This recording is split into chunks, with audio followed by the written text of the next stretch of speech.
역할을 담당한 장원이라고 합니다. 반갑습니다. 오늘 첫 대면으로 아마 저는 여러분들을 처음 뵙지만 여러분들은 오셨죠? 네. 네.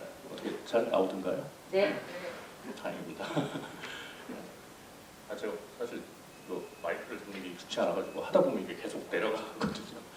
노래방 말고는 마이크를 잘 안 잡아서 이따가 혹시 또 소리가 잘 안 들리시면 다시 말씀해 주세요.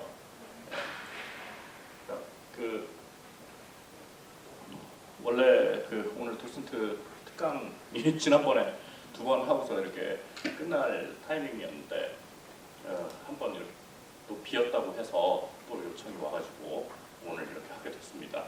사실 오늘은 이따가 전시하고 있는 갤러리 제로전의 연계 프로그램으로 또 그 아트 콘서트가 비공개로 또 열리거든요.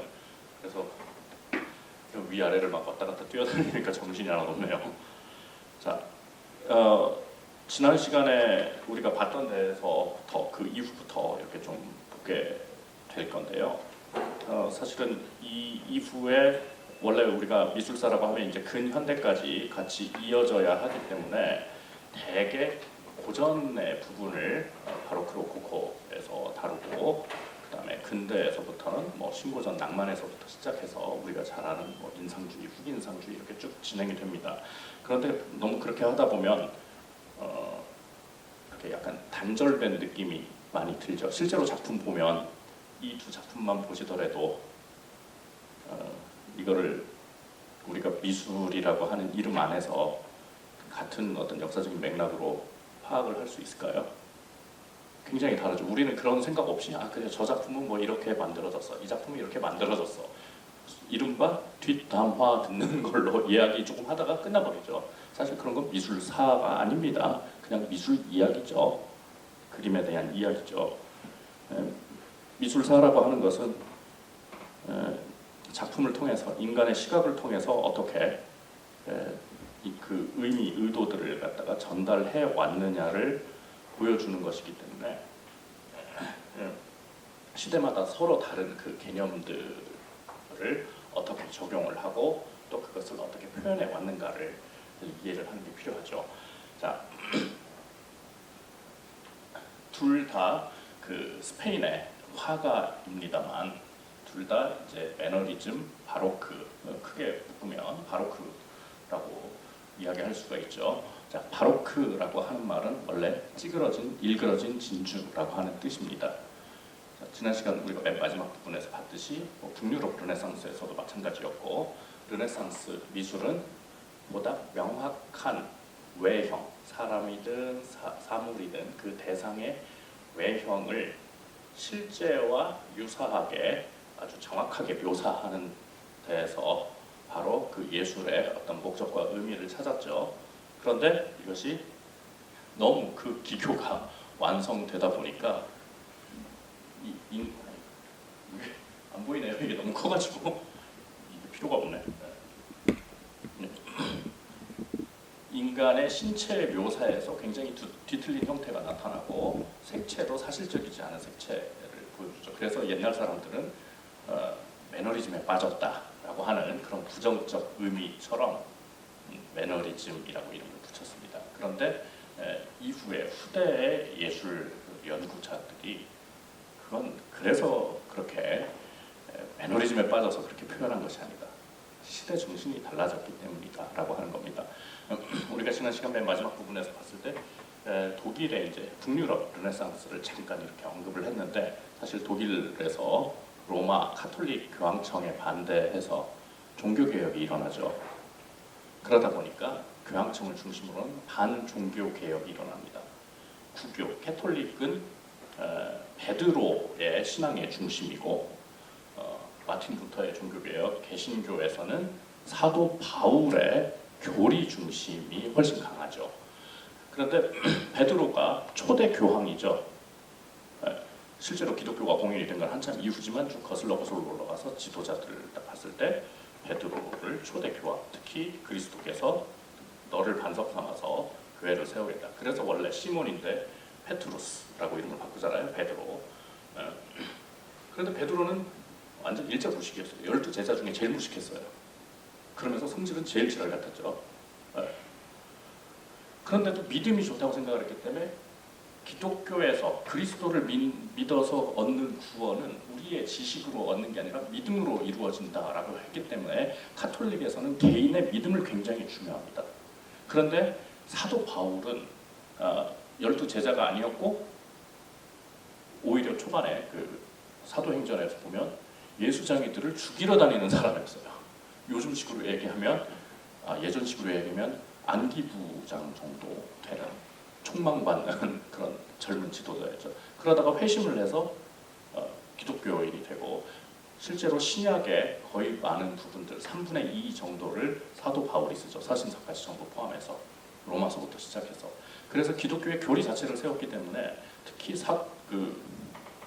마틴 루터가 고민을 하다가 로마서를 읽다가 깨우쳐가지고 이제 거기서 종교 개혁을 하는데 뒷받침을 이루게 되는데, 그러다 보니까 사도 바울의 신앙, 그 신앙은 뭐였냐면 그리스도만이 유일한 중보자이고 하나님과 우리 인간을 연결하는 건 그리스도 하나밖에 없다. 그런데 캐톨릭에서는 막 면죄부 팔고 막 이러잖아요. 그래서 사도 바울의 교리 중심으로 확 돌아서고 개인의 신앙, 기도, 그 다음에 성경 읽기를 굉장히 중요시하죠. 그래서 마틴 루터가 최초로 라틴어 성경을 갖다 독일어로 전부 번역을 해버리죠. 그러다 보니까 거기에서부터 이제 미술, 음악, 문학 등이 쭉쭉 뻗어져 나오게 된 거죠. 마틴 루터가 독일어를 사람들에게 가르치기 위해서 이 음을 갖다 붙여가지고 실제로 국어 시간하고 음악 시간이 같이 나란히 있었어요. 일주일 내내. 우리식으로 하면 초등학교 수업에. 그래서 최초의 찬송가도 내주는 강한 성묘를 쓰잖아요. 그러한 상황에서 이제 음악의 바탕이 되고 문학의 바탕에서 독일 그리고 클래식 작곡가 독일 사람 말고 생각 툭 나는 사람. 쇼팽, 차이콥스키 말고 조금 아는 사람을 비발디, 베르디 뭐 이런 사람 말고 라흐마니노프 말고 다 독일이죠 그냥. 문학, 근대 문학, 낭만주의를 일으켰던 것도 독일 문학이었죠. 원래 프랑스 미술에서 회화에서 제일 늦게 나타납니다. 낭만주의가. 독일 문학, 독일 풍경화, 영국 풍경화, 그 다음에 프랑스 회화에서 낭만주의가 나타났죠. 그러한 바탕을 이제 형성을 하게 되는데 라틴계에서 소위 카톨릭 쪽에서는 눈에 보이는 것 그런 게 구원이 아니라 그래서 눈에 보이지 않는 것을 갖다가 그리는 것을 예술의 가장 중요한 목적으로 삼았어요. 그러니까 이미 우리가 봤듯이 라파엘이나 미켈란젤로, 피에타상 정말 신박하잖아요. 특히 미켈란젤로가 만든 피에타상 23살에 만든 겁니다. 그거 보면서 사람들은 전부 다 놀라죠. 아직도 그런 거 보면 놀라죠. 그런 거 채석강 가면은 많이 볼 수 있어요. 홍대 바로 앞에 미술학원 가면 많이 봅니다. 그런 거. 이제는 미술의 목적이 그게 아니거든요. 이 사람들도 그걸 목적으로 삼지 않았어요. 눈에 안 보이는 것을 이렇게 가시화시키는 것. 자, 눈에 보이는 것들은 똑같이 이렇게 그릴 수밖에 없잖아요. 그런데 눈에 안 보이는 걸 어떻게 그리겠어요? 눈에 보이는 것처럼 그려놓으면 눈에 보이는 것과 안 보이는 것이 구분이 안 되죠. 특히 종교적 정신성 때문에 하늘, 영성 뭐 이런 것만이 목적이었어요. 그래서 특히 엘 그레코는 뭐 다른 작가들보다도 더욱더 종교적인 그런 주제를 가지고 그리다 보니까 색채 자체, 형태 자체가 우리가 알고 있는 어떤 사실적인 사물, 사람처럼 보이지 않게 됩니다. 엘 그레코가 그런 거를 그리지 못해서 그랬던 것은 절대 아니에요.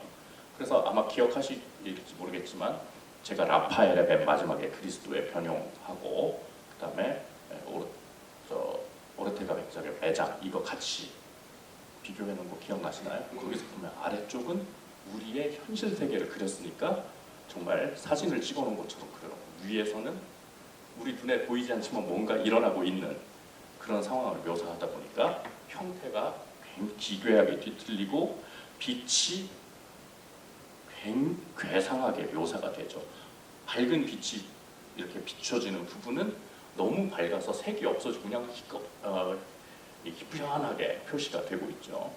네. 그런데 바로크 시대로 다시 넘어오면서 그러한 정신성보다 인간 자체를 다시 주목을 하기 시작을 합니다.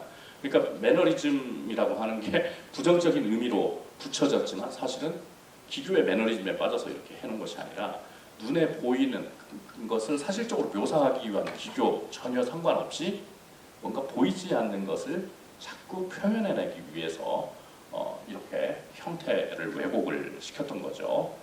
그런데 벨라스케스 같은 스페인 사람이나 사실은 엘 그레코라는 말 자체가 그리스 사람이라는 말입니다. 그래서 우리가 레슬링도 그레코 로만형 이러잖아요. 그게 이제 그리스 로마 형태. 그리스에서 와서 이제 스페인에서 활동했던 것 같은데 벨라스케스는 스페인의 궁정화가가 되죠. 정신성을 강조했던, 특히 여기서 정신성이라고 하는 것은 뭐 선비의 정신성도 종류가 여러 가지죠. 얘네들 같은 경우에는 기독교의 그 종교적인 믿음의 그런 정신성입니다. 그래서 주제 자체, 소재 자체를 다시 아주 성경적인 걸로 가지고 갔던 게 엘그레코였죠. 그래서 형태가 이 정도로까지 서로 비례가 완전히 쭉쭉 길어지면서 달라지게 됩니다. 그런데 벨라스케스는 똑같은 성경의 주제를 가지고 이야기를 하는데 어때요?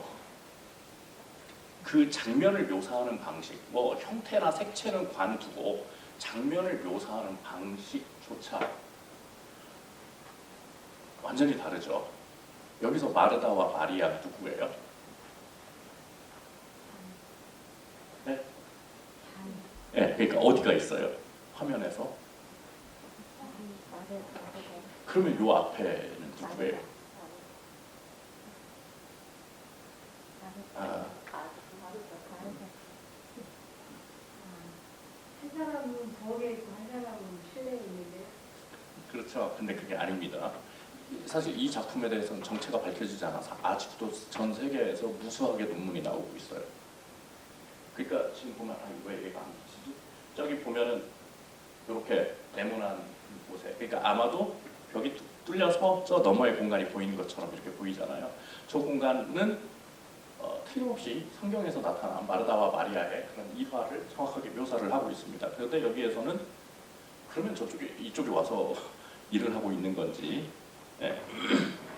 일단 지금 다른 작품을 통해서 벨라스케스를 보면 상당히 그 우화, 교훈적인 거를 갖다가 많이 이렇게 개입을 시키고 있는 걸 알 수가 있어요.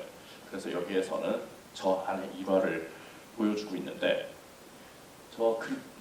벌써 묘사 방식이 여기에는 이 앞쪽의 부분 굉장히 사실적으로 묘사가 돼 있죠. 그런데 저 너머는 멀리 있어서 그냥 흐릿하게 그린 걸까요? 엘그레코가 그려놓은 방식하고 굉장히 비슷하죠. 그래서 저는 개인적으로 해석하기에, 그래서 저도 논문 하나 쓰려고 그러는데 이걸 관해서 네. 왜 우리가 이렇게 만화에 말풍선 이렇게 그려지잖아요. 그것을 시각화해 놓은 방식이 아니라 실제로 너머에 있는 공간 또는 이중의 공간이 아니라 여기에서 이야기하고 있는 내용이 그렇게 나타나는 것이 아닌가. 그러니까 실제로 지금 벌어지고 있는 일이 아니잖아. 이 앞에 있는 요 물고기하고 달걀을 어느 정도로 상세하게 그렸는지 넘겨주세요. 대비가 되시죠? 그러니까 이 벨라스케스 역시 그런 정신성을 자기네 스페인 카톨릭 국가잖아요. 그런 걸 이어받았지만 특히 벨라스케스는 정말 그 정확한 사실 묘사에 있어서 미술사 전체를 통틀어서 굉장히 뛰어난 평가를 받고 있죠. 그런데 벨라스케스는 원래 궁정화가가 될 수 없는 굉장히 낮은 신분의 사람이었어요. 근데 워낙 초상화를 잘 그렸어요. 그래서 여기저기서 추천해서 마치 요즘처럼 그래? 그러면 한번 가져와봐. 그래서 펠리페이세 초상을 그려서 왕한테 사람들이 갖다 보여줬더니 깜짝 놀래가지고 채용을 하게 된 거죠. 그러니까 우리도 예전에 너무 낮은 신분의 사람들은 예전 조선시대 같은 데 보면은 공적으로 채용을 할 수가 없었잖아요. 벨라스케스도 그 정도로 낮은 사람이었는데 워낙 뛰어났던 거죠. 이때 그러면 초상화를 잘 그려서 발탁됐다는 얘기는 뭐예요? 이제 다루는 내용이 종교적인 주제나 과거의 막 신화 이런 것만 잘 그려서가 아니라 실제 현실을 굉장히 잘 묘사할 수 있어야 된다고 하는 거죠. 그래서 사실은 사람들이 이때부터 실제로 내세우는 것은 뭐 종교적인 뭐 그런 내용들, 자기네 사회에서 그런 것들을 내세웠지만 이때부터 본격적으로 사람들이 현실을 자각하기 시작합니다. 그래서 모든 개개인이 개인이라는 말 자체가 사실은 18세기 말에 프랑스 혁명 이후에 생겨나게 되는 거죠. 철학자들만 이야기를 하다가 모든 사람들이 지금 우리처럼 나의 죽음이라고 하는 것을 자각하게 된 게 바로 그 시대에 와서예요. 놀랍지 않으세요? 그때까지만 하더라도 서양 사람들은 자기가 죽는다고 생각하지 않았어요. 왜? 천국 가거나 지옥 가거나 이렇게 생각을 했기 때문에 나의 죽음 이렇게 개인을 생각하지 못했던 거죠.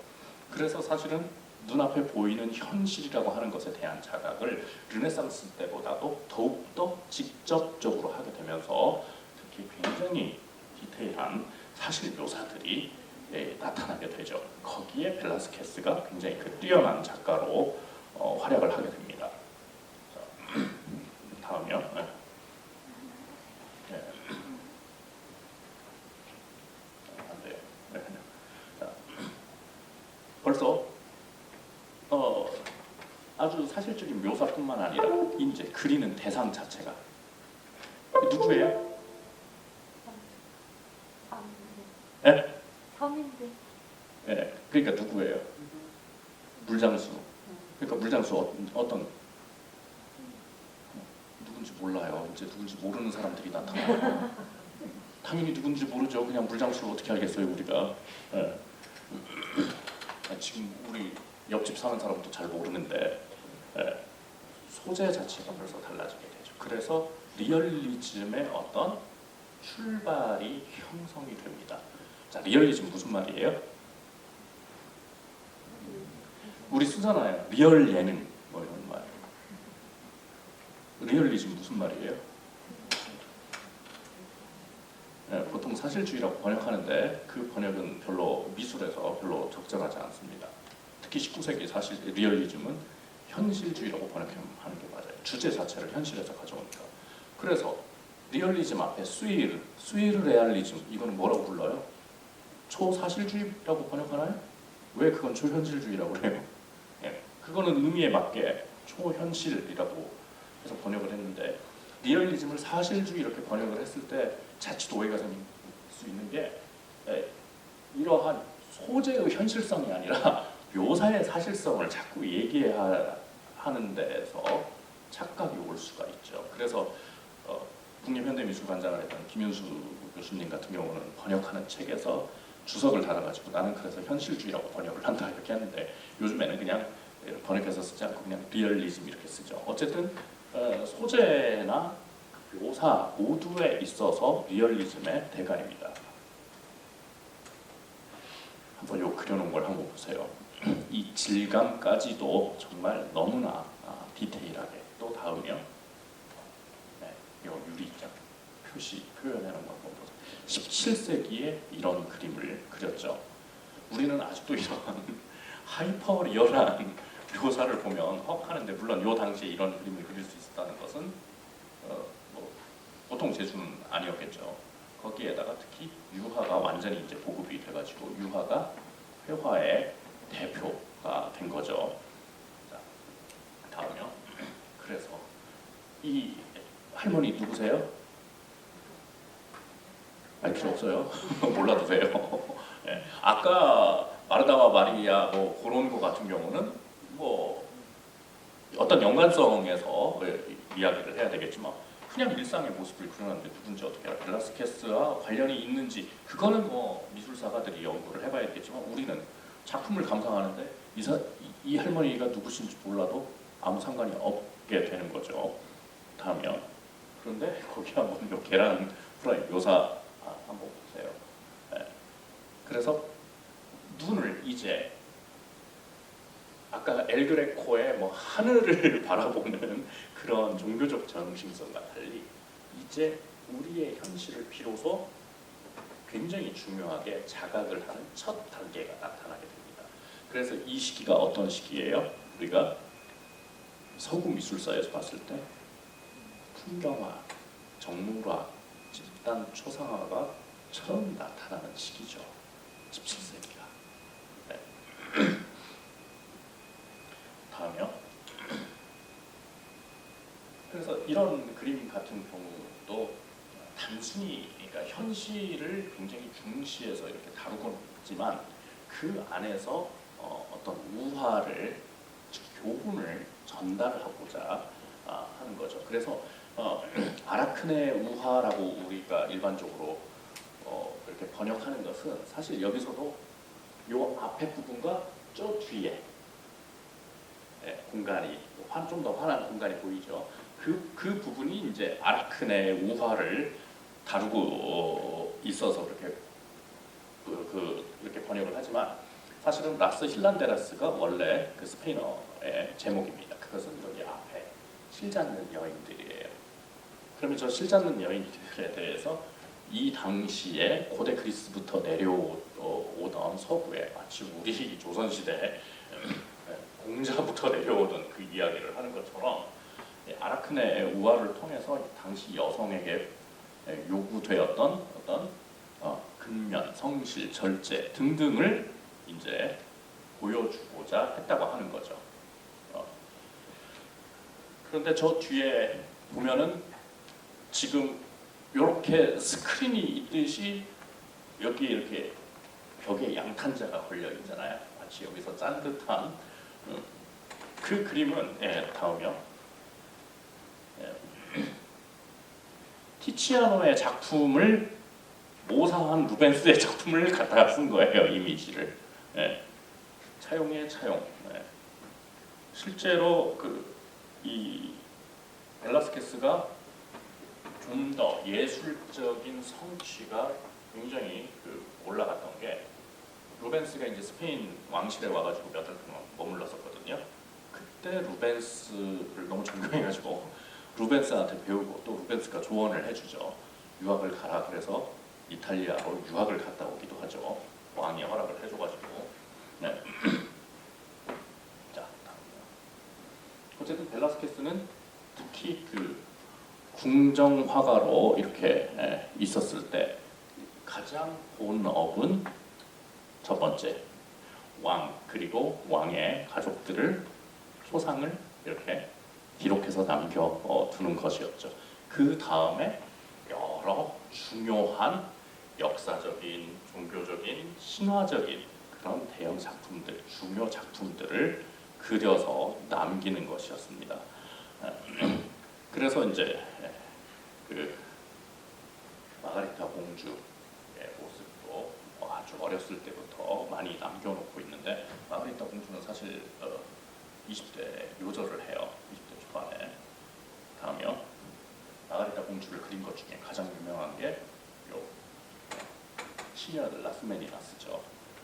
이 작품이 이제 벨라스케스 작품 중에 가장 수수께끼의 작품이라고 알려져 있어서 이것도 뭐 논문도 수도 없이 나오고 있고 심지어는 철학자 미셸 푸코조차도 이 작품을 분석을 해가지고 이야기를 하고 그러는데 일단은 이 작품의 중요한 것은 자 왕가를 이렇게 그려놨는데 뭐 왕가를 그릴 때 이렇게 개를 그리는 거는 이 당시에 너무 당연한 일이 됐어요. 왜냐하면 개가 이미 벌써 르네상스 때 이후부터 굉장히 친숙하게 들어와가지고 특히 높은 지위를 드러내는 장치로 사용이 되기도 했고 이 시기가 오면 그냥 이제 너무 당연한.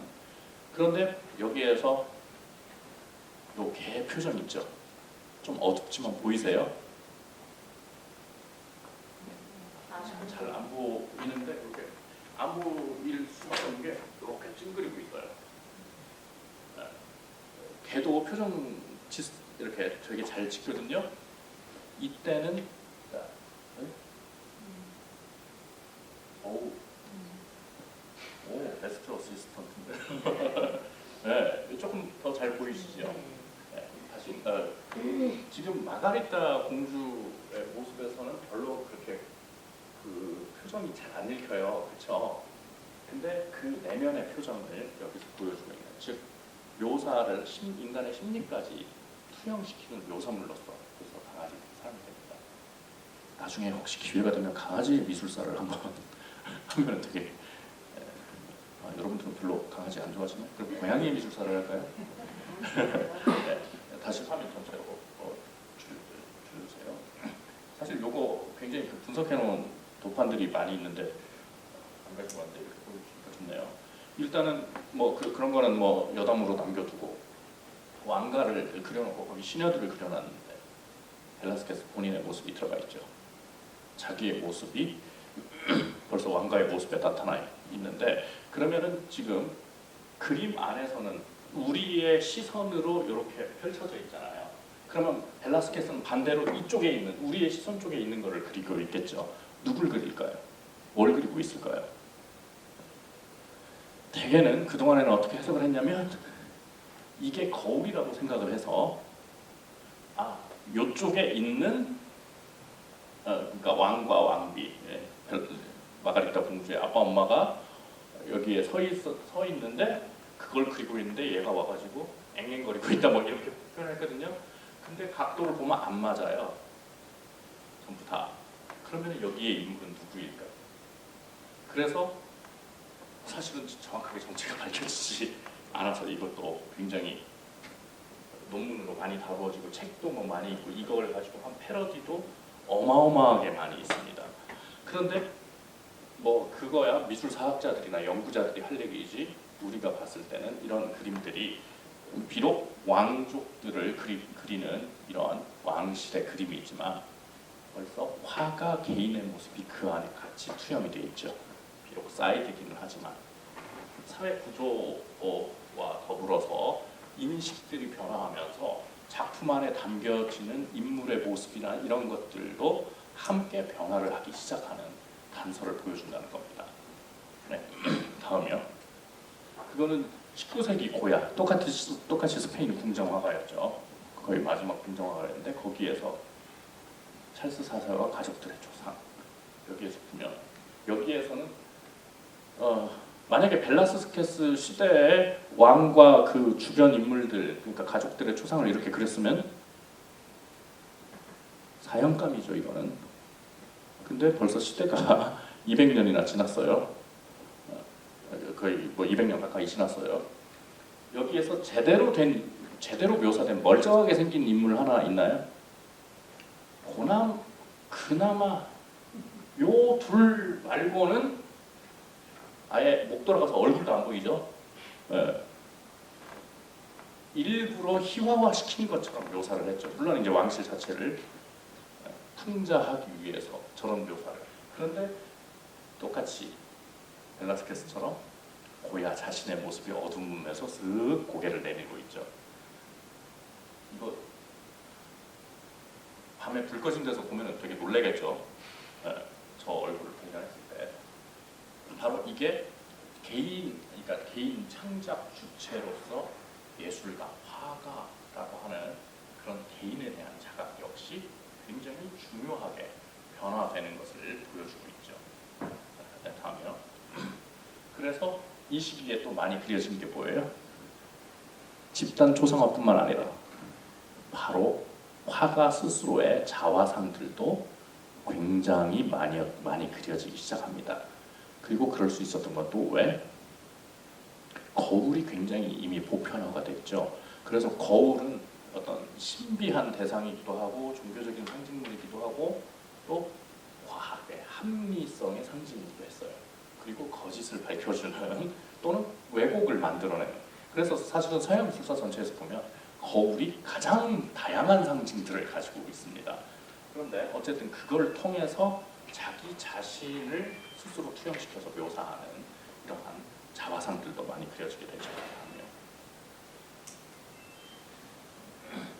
그래서 이러한 왕의 초상들, 이런 교황의 초상 같은 경우는 요즘식으로 얘기하면 증명사진과 같은 거잖아요. 그런데 요즘에 증명사진 찍을 때 어떻게 했습니까? 여러분들 만약에 요즘에 여권사진 만들기가 좀 뭐 주민등록증, 자동차 면허, 뭐 이런 거 할 때 사진 같은 거 찍으면 그걸로 그대로 바로 갖다 대시나요? 그렇죠. 반드시 어떤 과정을 거치죠. 두 글자로 얘기하면 뽀샵. 예.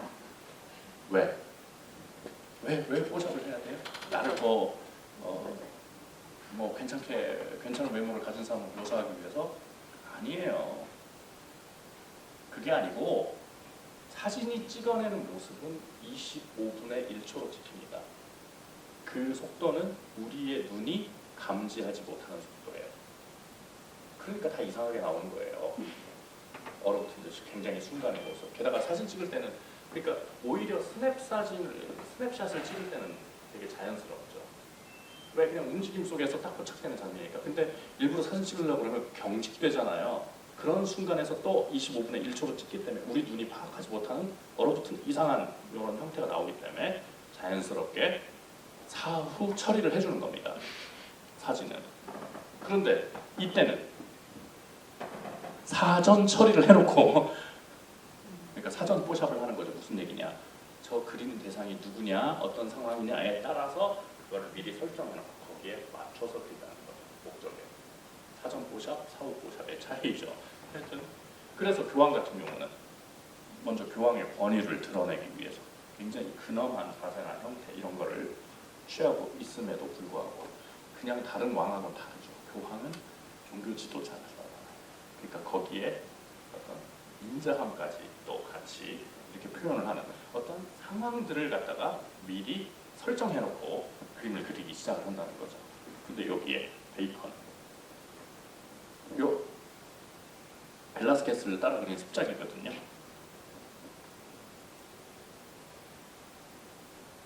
아니 이 두 가지 작품을 놓고 같이 미술 작품 이렇게 인지가 되세요? 미국에서 항상 현대미술 공부하면서 맨날 들었던 생각이 이걸 똑같이 미술이라고 할 수 있나? 항상 그런 의문을 저도 가졌었는데 벌써 목적과 용도가 다르고 그렇기 때문에 그것을 접근하는 방식이 달라지게 되는데 이 왼쪽 벨라스케스가 미리 뽀샵해놓은 거를 여기서는 다 파괴해버리죠. 그냥 파괴하는 정도가 아니라 딱 보면 저 옥좌, 교황이 앉는 저 옥좌 뭘로 바뀌었어요?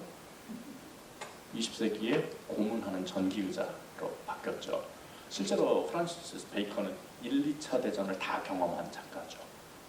그러면서 이렇게 제가 이 작품 이미지는 안 가져온 것 같은데 티치아노가 그린 그림 중에 이렇게 반만 커튼으로 반투명한 커튼으로 이렇게 인물이 가려진 그림이 있어요. 그래서 거기에서 착안을 해서 이렇게 인간의 분열상을 갖다가 묘사를 한 거죠. 그런데 그냥 인물의 모습을 그려놓은 것보다 우리가 이미 미술사의 어떤 작품을 잘 알고 있을 때 그걸 이렇게 촬영해가지고 그리면 훨씬 더 원본 이미지가 있으니까 그거의 대비감이 훨씬 더 뚜렷해지죠. 네.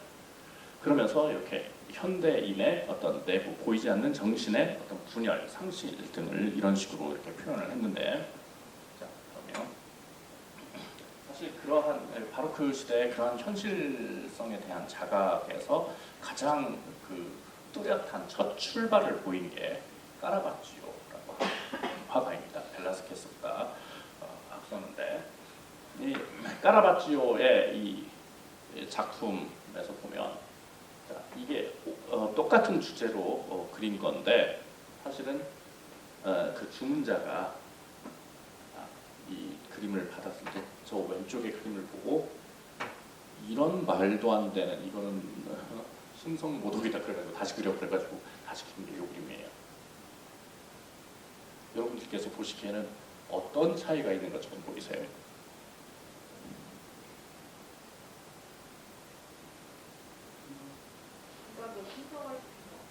어떻게 해요?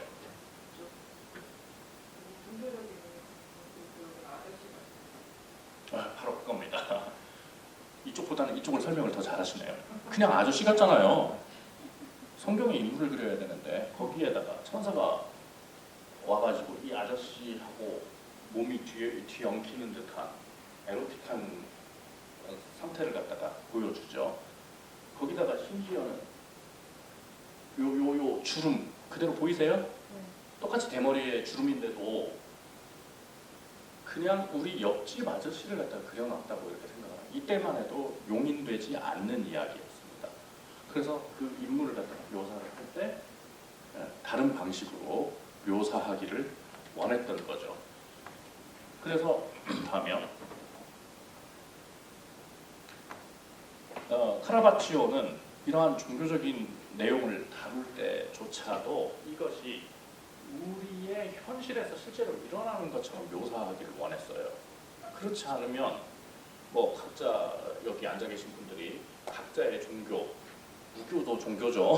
무교도 비신앙도 신앙의 일부입니다. 안 믿는 것도 자기 믿음이죠. 그래서 뭐 불교를 믿으시든 뭐 기독교를 믿으시는 기독교 안에서도 캐톨릭을 믿으시든 다 그걸 가지고 있을 텐데 다 자신의 종교 안에서 부처님 보신 적 있어요? 불상으로 말고 불쌍하게 혼자 앉아 있는 그 불상 말고 또는 성모 마리아 만나본 적이 있어요? 없잖아요. 그러한 뜬구름 잡는 이야기 같은 것들을 우리 눈앞에서 벌어지는 현실에 있는 것처럼 묘사하고 싶어 했어요. 그렇지 않을 경우 정말 뜬구름 잡는 과거의 얘기, 만들어낸 얘기 또는 전해 들은 얘기밖에 되지 않으니까. 그래서 나의 현실로 이렇게 가져오는 방식을 취했는데 거기에서 카라바치오가 또 택한 것은 그렇게 현실적인 소재를 다루는 데 있어서 그러면 너무 그냥 현실 같잖아요. 그리고 또는 중요치 않은 인물들 같잖아요. 어떻게 그 주제를 부각시켰냐면 주제가 되는 부분에 아주 하이라이트를 줬죠.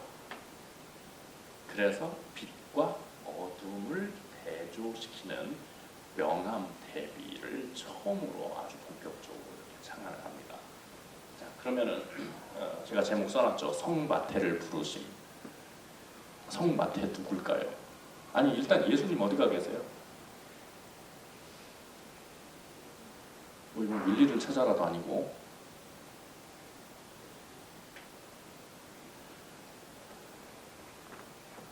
여기 보이는 손이 안 닿는데 이 희미한 광배 형태 이렇게 보이시나요? 네. 그것 때문에 이제 그리스도라는 거를 일단 인물을 알 수가 있는데 전통적인 묘사의 방식에서 보자면 그러니까 이렇게 손으로 가리키기 네. 보이시죠?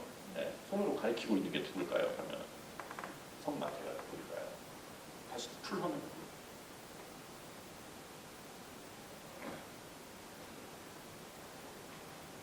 이 사람은 저요? 또는 예요? 뭐 이러고 있는데 뭐 웬디 수녀가 쓴 거에 보면 이 사람인가 이 사람이라고 해놨는데 혹시 방송에 올라갈지도 몰라서 대놓고 비난은 못하겠고 말도 안 되는 소리죠. 마태는 세리였어요 원래. 그러니까 세무사. 게다가 우리 식으로 얘기하면 일제 치하에 총독부에다가 세금 갖다 바치는 사람. 그러니까 당시 유대인들이 굉장히 싫어했죠. 이렇게 빛으로 표현되는데 외부에서부터 빛이 오죠. 그 손가락하고 이렇게 연결돼가지고 쭉 가리키는 게 이 방향으로 가죠. 그게 뭘 얘기해요? 게다가 이 손가락 어디서 많이 본 것 같지 않으세요? 시스틴 천장화에 있는 천지창조 중에 아담의 창조에서 미켈란젤로를 워낙 존경해가지고 실제로 우리가 까라바치오 하지만 실제 까라바치오 이름은 더 깁니다. 근데 그 이름 안에 미켈란젤로 이름이 들어가 있어요. 미켈란젤로라는 말은 미셸 안젤로, 천사장 미카엘을 이야기를 하는 거죠. 그래서 우리는 그냥 미켈란젤로 이렇게 쓰지만 사실 외국적으로 보면 미셸 안젤로 이렇게 띄어서 써요. 근데 어쨌든 저 빛이 비추고 있는 부분하고 이 미켈란젤로의 그 아담의 창조 그 손 방향이 일치하면서 저쪽으로 가게 되죠. 사실은 이게 이 사람들이 이 당시에 그리고 싶어했던 그렇게도 표현하고 싶어했던 소위 빛의 강림의 표현이었어요. 그거를 갖다가 제일 먼저 시도해서 보여주고 싶어했던 게 모자이크였죠. 색을 띠는 빛. 그런데 그걸 보다 더 적극적으로 표현을 하려고 했던 게 스테인드 글라스였죠. 외부에서 빛이 내부의 공간으로 들어오는 그것과 마찬가지로 공간이 이렇게 빛이 들어오잖아요. 이때의 빛, 얘네들이 좋아하는 바로 성령의 빛이에요. 요한복음에 나타나 있죠. 그리스도는 빛으로 이 땅에 왔다고. 그거를 표현하는 거죠. 그러니까 이 사람들이 고딕의 스테인드 글라스에서 표현하고 싶어 했던 거를 회화로 표현할 때 바로 이런 방식으로 빛과 어둠의 대립으로 표현을 하게 됩니다. 이거를 키아로스쿠로라고 하죠. 또는 뭐 테네브리즘 이렇게 얘기를 하는데, 테네브리즘 저 네덜란드에서 이렇게 활용을 했던 방식이고, 그렇게 해서 아주 강렬한 이 명암을 대비를 하다 보니까 주제는 분명히 드러나고 밝은 부분은 밝죠. 그런데 화면 전체가 어때요? 화면 전체가 다 우중충해지잖아요. 다음이요. 이 그림하고 비교해보세요. 벌써 그냥 눈앞이 확 밝아지죠. 여러분 같으면 어떤 그림 사다 놓겠습니까? 물론 천장벽 하나 띄워올 수는 없겠지만. 다음이요. 그래서 카라바치오가 그린 사울의 회심 같은 경우는 지금 장면에 하루 24시간 중에 어느 때 순간인 것 같아요? 네? 실제 사건은 낮에 일어난 사건이에요. 근데 이거를 완전히 한밤중에 일어나는 것처럼 묘사를 해놨죠. 그래서 사람들은 되게 이런 그림을 볼 때 밤에 일어난 사건이라고 생각을 하지만 요 주제를 부각시키기 위해서 요 부분을 부각시키고 하이라이트를 주고 나머지를 어둡게 하다 보니까 마치 밤에 일어난 사건처럼 보이게 되죠. 이따가 보시게 될 우리가 잘 알고 있는 렘브란트의 야간 순찰, 야경 뭐 이런 거 다 그거 낮의 장면입니다. 다음이요. 그래서 이러한 성경의 주제 너무나 사실적으로, 심지어 손가락 이렇게 넣어서 찔러보는, 근데 실제로 손가락 넣어봤을까요? 안 넣어봤을까요? 성경의 기록에 의하면 안 넣어봤어요. 내가 넣어봐야 믿겠다. 그러니까 그리스도께서 나중에 나타나서 넣어봐라. 그러니까 아닙니다. 안 해보고도 믿겠습니다. 뭐 그렇게 믿습니다. 뭐 그렇게 그런 이야기가 나오는데, 보다 직접적으로 사실적으로 묘사하기 위해서 정말 여기에 이 코의 요 곡선이라든가 뭐 주름 이런 것들을 우리 현실에서 실제로 일어나고 있는 그냥 사람들의 모양으로 묘사를 함으로써 이 까라바치오 의도는 신성화를 세속적으로 떨어뜨리는 게 아니라, 까라바치오도 사도 바울의 회심을 그랬던 게 지금 우리가 우리식으로 이야기를 하면 완전 생 양아치였어요. 맨 노름의 술에, 심지어는 그래가지고 사람까지 죽이고 도망을 나가요. 그러다가 회심을 해가지고 다시 이런 그림을 그리고 자기도 좀 이렇게 좀 유의를 하게 되는데, 그리고 또 빨리 죽죠. 그래서 그러한 어떤 성스러운 것을 세속화시키는 게 목적이 아니라 정말 나의 현실에서 일어나고 있는 것과 같은 장면을 묘사하고 싶었어요. 현실에 대한 자각들이 그렇게 늘어남과 동시에 그것이 내 삶에서 실제로 벌어지고 있는, 그래서 이런 방식으로 묘사를 하면서 특히 거기에서 주제를 다시 플로면으로 만들었죠. 가장 중요한, 그래서 빛의 근원인 그리스도 부분을 더 강렬한 하이라이트를 주고 나머지 부분을 그냥 어둠 속에 이렇게 잠기게 만들어 두는 거죠. 네, 다음이요. 그래서 서양 미술사가 에른스트 곰브릭은 거기에서 이제 깊은 어둠과의 대조를 생겨나게 하는, 그러니까 인체 자체를 부드럽게 아름답게 묘사하는 게 목적이 아니라 바로 그런 깊은 어둠과 대조를 생성시키기 위한 것이었다고 하는 거죠. 근데 그 빛은 아주 너무 그냥 고스란히 이렇게 잘 드러나고 있다고 표현을 하는 거죠. 자, 다음이요.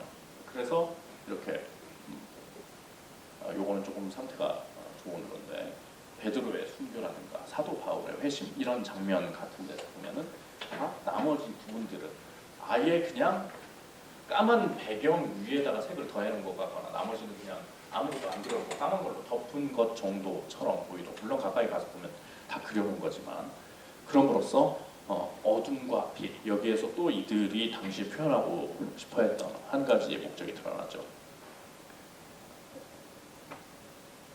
사실 기독교의 교리에서 굉장히 중요한 것은 우리가 일반적으로 아는 것처럼 선악이 아닙니다. 사실은 질서와 부질서, 빛과 어둠이에요. 그게 이제 선과 악으로 가지고 확장이 되는 건데 바로 그 빛과 어둠의 대비라고 하는 것을 굉장히 중요하게 생각을 했죠.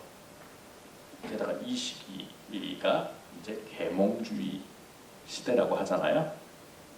이 르네상스 이후에 인간의 이성, 그 계몽주의를 영어로 하면 인라이트먼트죠.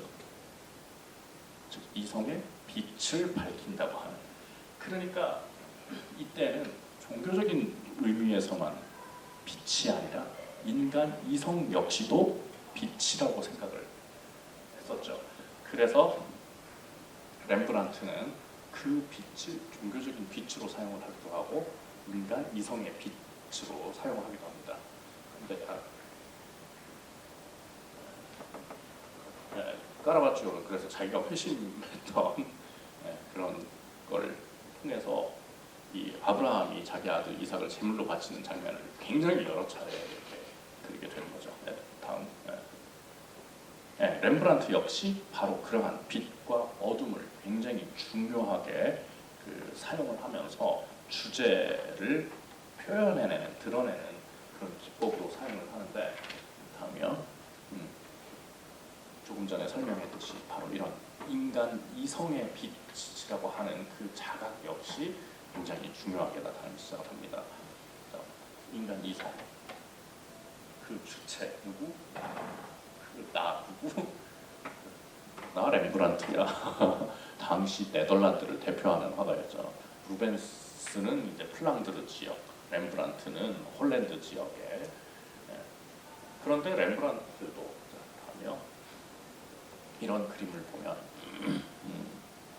성경의 모습을 묘사를 해서 그림을 그리고 있는데 사실은 이 성경에 있는 탕자의 이야기 술집에서 어떻게 노는지는 묘사 안 됐어요. 그런데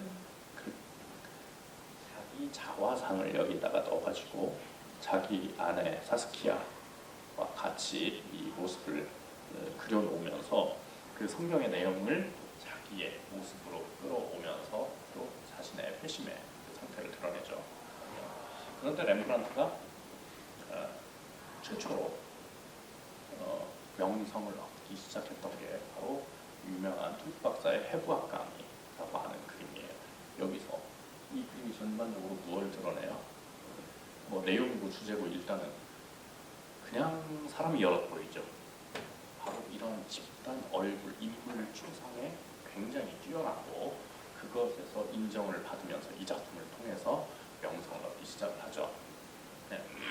그런데 다음, 그래서 이제 렘브란트는 까라바치오와 유사하게 테네트리즘, 즉 빛과 어둠의 대비를 통해서 그림의 주제를 부각시키는 방식을 역시 표현을 하고 있는데 이게 야간 순찰이라고 이렇게 알려져 있잖아요. 사실 이게 무슨 이 사람 이름을 따서 민병대예요. 야간 순찰 아닙니다. 낮의 모습을 그린 거예요. 근데 화면 전체가 밤처럼 보이죠. 그래서 그냥 일반적으로 야간 순찰이 이렇게 통용돼서 불리웠던 거죠. 다음이요. 그래서 항상 그 주제를 부각시키는 방식에서 빛을 활용을 하다 보니까 빛과 어둠이 그냥 딱 마치 이렇게 딱 잘라놓듯이 이렇게 되나요? 아니죠. 대기 안에서 색채가 조금씩 붓질이 조금씩 변화하게 되죠. 즉 그래서 이때 그림을 색조의 회화 이렇게 부릅니다. 즉 색이 조금씩 점증적으로 변하면서 다른 색으로 넘어가는. 그러다 보니까 어때요? 이렇게 또렷하게 구분되는 윤곽선이 존재하는 게 아니라 이 물감의 번짐 효과에서 슥 넘어가게 되죠. 사물, 뭐 사물과 사물 또는 주제와 배경 이런 것들을 굉장히 부드럽게 감싸면서 넘어가는. 하지만 전반적인 건 어때요? 화면이 어둡죠. 뒷부분을 강조하기 위해서. 자, 다음이요.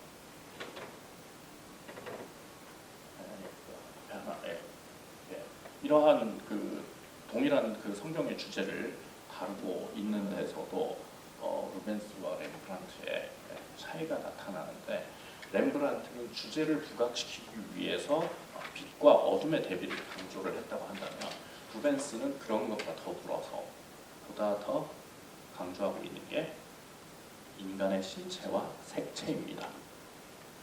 그건 아마 뭐 기질상에서도 차이가 있을 수 있다고 이렇게 보이는데, 지역의 차이, 그 다음에 개신교, 캐톨릭의 차이, 굉장히 다양한 차이들이 있죠. 특히 루벤스는 미술사 역사상 뭐 지금까지 알려진 바에 의하면 가장 대단한 엄친아, 요즘 우리식으로 얘기하면 엄친아였는데, 다음이요. 이 차이들에서부터 시작을 해서, 자, 동일한 장면을 이렇게 묘사를 했는데 어떤 차이가 가장 먼저 이렇게 두드러지고 있나요?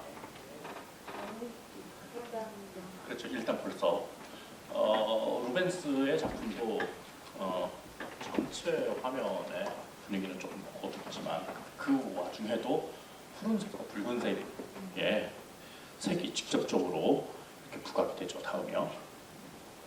네. 이게 이제 그 제다마 삼면화로 그려진 이 십자가에서 내려지는 그리스도의 가운데 부분이 되는데, 다음이요. 루벤스는 특히 이제 티치아노와 카라바치오를 굉장히 존경을 해서 이탈리아에 유학을 가서 특히 카라바치오 그림을 이렇게 모사를 많이 했어요. 그러면서도 표현의 방식을, 카라바치오 같은 경우는 슬픔을 뒤에서 하늘을 이렇게 향해서 손을 벌리고 탄식하는 그런 느낌이라면, 여기서는 좀 더 개인적인 어떤 고뇌 이런 걸 갖다가 보여주고 있죠. 그러면서 신체 묘사에 있어서도, 자, 뭐 이런 부분은 아마 도상의 이미지 때문에 그런데 또렷하게 윤곽선이 나타나거나 또는 밝은 부분과 어두운 부분이 딱 맞닿고 있어서 정확하게 그 경계가 드러나죠. 근데 루벤스 같은 경우는 이런 부분에서조차 더 흐릿하게 해가지고 어두운 부분으로 넘어가거나 또 밝은 부분으로 넘어오거나, 그리고 이 부분에서도 좀 더 음영이 더 들어가면서 이 신체의 부분들과 그 어둠 그리고 대기가 그 빛이 요 물감의 표현에 의해서 좀 더 강조가 되고 있습니다. 거기에다가 다음이요. 이러한 특성이 바로 티치아노에서부터 먼저 나타나게 되는데, 자, 이 르네상스 시대에 우리는 흔히 일반적으로 이야기하는 게 이제 그 레오나르도, 미켈란젤로, 라파엘이죠. 이 세 사람은 피렌체를 중심으로 활동을 했습니다.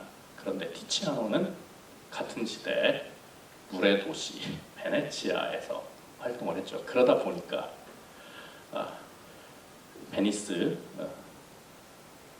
훨씬 더 빛의 반사에 민감했겠죠. 물의 도시이기 때문에. 이런 얘기를 부산 같은 데 가서 하면 부산 분들은 금방 이해를 해요. 자기들도 주변에서 물을 워낙 많이 보다 보니까. 그러다 보니까 피렌체 화파 같은 경우는 또렷한 윤곽선을 통한 형태화에 굉장히 중점을 뒀어요. 그런데 베네치아 화파, 티치아노, 틴토레토 등등은, 자, 회화가 조각과 다른 점은 바로 붓에 물감을 찍어서 물감으로 색을 칠하는 거죠. 그러다 보니까 마치 아이들 이렇게 뭐 형태 그러는데 물감 칠하는 방식이 아니라 바로 채색을 통해서 형태와 형태들을 구별해내는, 그러면서 색이 점진적으로 이렇게 변하면서 밝음으로 어두움으로 나타나게 되는 방식이죠. 바로 루벤스는 그러한 묘사의 회화적인 특성을 굉장히 중요하게 생각을 했고 거기에다가 특히 이제 신체를 갖다가 훨씬 더 풍부하고 풍만하게 표현하는 방식으로 대상 묘사를 합니다. 다음이요. 그래서 자 이러한 극적인 장면 일단 벌써 구도 자체가 한참 올리고 있기 때문에 대각선 구도를 형성을 하게 되죠. 그리고 물론 저렇게 아주 어두운 부분들과 이 주제가 되는 가운데 부분이 명암의 대비가 또렷하게 드러나는데 거기에서 색채도 훨씬 더 강조를 해서 넣을 뿐만 아니라 바로 인간의 신체라고 하는 것을 강조를 하죠. 그래서 미켈란젤로나 라파엘이 그려놓은 그러한 신체들 같은 경우는 누드 조각상의 신체들이라 하더라도 딱 정형화된 어떤 신체의 형태가 나타나죠. 근데 여기에서는 보다 더 명암이 강조가 되고 입체감도 도드라지고 형태도 풍만하고 거기다가 근육이 십자가에 묶여 있는 그리스도뿐만 아니라 모든 인물이 다 김종국의 근육이죠. 네. 실제 사실적인 그런 근육의 형태들을 갖다가 묘사를 하면서 신체의 아름다움을 갖다가 표현을 하려고 했다. 그러니까 소재는 이 종교적인 전통적인 소재에서 가지고 왔지만 여기서 드러내고자 하는 건 인간적인 부분이 훨씬 더 강하게 이렇게 드러나 있죠. 그럼에도 불구하고 루벤스는 종교적인 어떤 정신성을 굉장히 강조하고자 했습니다. 다음이요. 그러한 신체 묘사 부분에서는 특히 이런 고대 그리스 신화에서 누드를 표현할 때 훨씬 더 잘 드러나는데 자 파리스의 심판은 3미신을 중에서 특히 누가 가장 아름답냐 하는 미인을 뽑는 거잖아요. 시대마다 이런 뭐 미인의 어떤 그 가치 기준이 달라서일까요? 물론 그럴 수도 있지만 보편적으로 생각할 때 소위 쭉 빠진 몸매 뭐 이런 것에 별로 관심을 두지 않고 오히려 이 덩어리 모든 대상들이 이렇게 덩어리로 나타나는 그런 형태들을 굉장히 강조를 했어요. 왜? 그런 덩어리들이 양감을 표현하는 데 적합하고 그 양감에서 입체감을 표현할 때 색채와 명암의 효과를 갖다가 드러내기가 훨씬 좋죠. 아마 여성분들이 많이 있으니까 화장하는 거를 한번 생각을 해보시면 더 잘 아실 것 같아요. 우리 얼굴에서 이렇게 윤곽진 부분에서 어떤 부분은 좀 더 이렇게 밝으스레 이렇게 밝게 드러내고 어떤 부분은 조금 어둡게 이렇게 둠으로써 그런 표현을 할 때 사실은 깡 마른 얼굴보다는 약간 둥글둥글한 얼굴이 그런 표현을 자의적으로 주관적으로 하기가 더 편리하잖아요.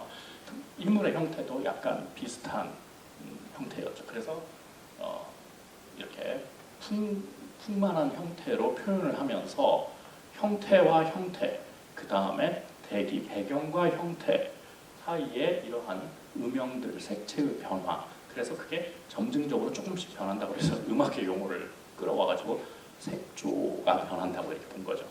음악에서는 조성이 이렇게 변하잖아요. 도레미파 솔라시도 조금씩 변하는 것처럼. 다음에요. 바로 이런 것들은 어떤 그 현실, 우리의 삶에 대한 어떤 긍정과 환희에서 나타난다고 보는 건데 고전의 그런 아름다운 형태 그런 거를 그대로 재구성해내는 것이 아니라 오히려 실제로 보고 좋아했던 실제 우리의 현실에서 그런 것들을 다루기 위해서 직접적으로 끌어다썼다고 하는 거죠. 그래서 당시 플랑드르에서는 특히 막 그렇게 날씬한 몸매가 심지어는 뭐 유행도 아니었다 뭐 이렇게 쓰고 있습니다. 그런데 저런 형태들이 특히 루벤스에서 이렇게 특징적으로 발휘가 되는 게 인체보다도 특히 그리고 고정된 그런 장면보다도 인물 그리고 움직임이라고 하는 데서 나타나는 굉장히 역동적인 어떤 장면들을 묘사할 때 아주 탁월하게 나타나죠. 그래서 실제로 미술사 전체에서 동물 그림에 가장 탁월한 화가가 루벤스였다고 하죠. 그래서 이 구약에 나오는 그 사자굴에 있는 다니엘의 모습을 그릴 때 이 사자들의 다양한 포즈들 그래서 실제로 루벤스는 온갖 동물들을 직접 가서 보고서 이렇게 스케치하고 연습을 했다고 하죠.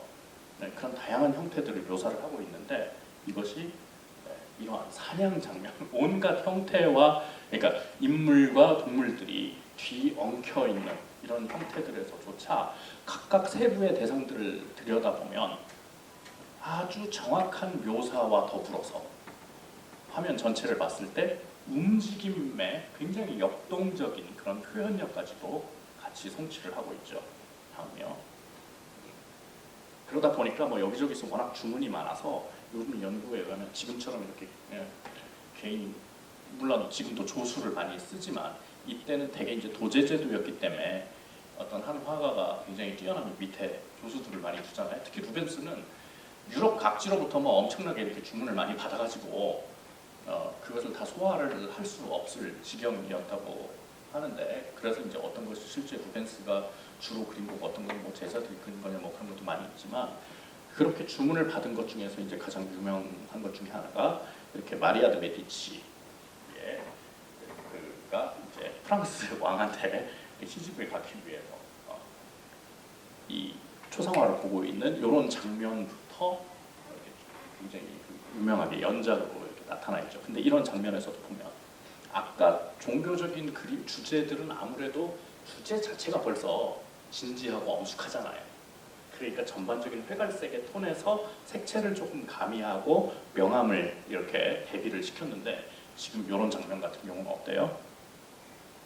굉장히 화사하게 그려놓죠. 훨씬 더 밝게 그려놓고 색채 효과들을 갖다가 훨씬 더 강하게 드러내놓고 있습니다. 다음이요. 그래서 그 사실 초상을 이렇게 보고 있는 모습. 그래가지고 원래 앙리 4세는 우리 광개토대왕처럼 이렇게 그 국왕으로서, 사실 이때 국왕들은 사실 전쟁을 항상 해서 영토를 넓히고 승리를 이끄는 군주들이었잖아요. 상징을 보자면 거기에서 고대 그리스의 상징들을 갖다가 많이 이렇게 놔둬가지고 특히 거의 무장 해제하고 넋을 잃고 이렇게 쳐다보고 있는 그런 식으로, 그래서 인간적인 그런 감정들을 상징물들을 통해서 더욱더 부각시키는 방식으로 묘사를 했죠. 네, 다음이요. 이게 이제 그러한 그 연작에서 계속 나타나는 건데, 다음이요. 한 가지 우리가 주목을 해야 되는 것은 구도 자체에서도 그런 역동성을 드러내기 위해서 구도 자체에서도 엄청난 변화를 주고 있다는 겁니다. 그래서 더욱더 다이나믹한, 딱 고정돼서 이렇게 얼어붙어 있는 집단 초상, 이렇게 가족 초상 사진 찍는 것처럼 딱 고정된 상태가 아니라 마치 우리가 영화의 한 장면을 이렇게 보는 것처럼 카메라 앵글에 의해서 포착되는 그런 시선과 같은 방식으로. 자, 지금 이거는 우리가 어떻게 보고 있어요? 아마 요 아래에서 이렇게 올려다보고 있는, 마치 무대 위로 올려다보고 있는 방식처럼 보이게 되는 거죠. 이러한 시선, 뭐 대각선 시선도 나타나고 이렇게 뭐 일렬 시선도 나타나고 해서 이렇게 아주 고전적인 삼각형 구도가 이미 매너리즘을 넘으면서 많이 무너졌지만, 이런 정도의 역동적인 구도를 보여주는 것은 굉장히 드뭅니다. 루벤스는 이러한 구도를 굉장히 과감하게 택함으로써 우리가 화면을 바라보는 시선이라고 하는 것 자체를 벌써 확 바꿔버린 거죠. 다음이요. 자, 다른 그림들하고 비교를 해보면 너무 확연하게 차이가 나죠. 네, 다음이요. 로랭은 조금 제가 같은 시바의 여왕의 도착이라 이렇게 가져왔거든요. 클로드 로랭은 이제 원래 프랑스 사람이지만 이 이탈리아, 특히 로마에서 활동했던 특히 풍경을 중요하게 다뤘던 화가였는데, 특히 이런 항구의 모습을 갖다가 그림으로써 저렇게 빛과 색채 표현에 굉장히 그 중점을 두었던 화가입니다. 그래서 사실 시바의 여왕의 도착, 이거 발음 잘하셔야 돼요. 발음 너무 세게 하시면 안 돼요.